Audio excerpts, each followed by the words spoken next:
spinning machines A and B can together produces 3 lakhs meter of cloths in 10 hours. Okay, அப்போ A, B னு ரெண்டு machine இருக்கு. அது ரெண்டும் சேர்ந்துச்சுன்னா 10 ஹவர்ஸ்ல எவ்வளோ cloths?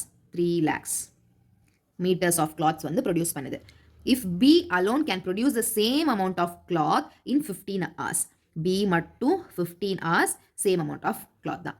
Then how much cloth can A produce alone in 10 hours? 10 hoursல A வந்து எவ்வளோ produce பண்ணுன்னு கேட்குறாங்க. கொஸ்டின் கிளியர் தானே?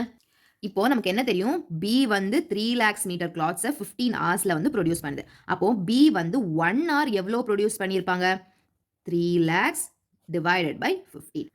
இப்போ நமக்கு என்ன கொடுத்துருக்காங்க? ஏயும் பிக்கும் 10 hours கொடுத்துருக்காங்க. நம்ம கண்டுபிடிக்க வேண்டிய ஏக்கும் 10 hours தான். அப்போ பிக்கும் நம்ம 10 ஹவர்ஸ்க்கு எவ்வளோன்னு பார்த்தா போதும் தானே?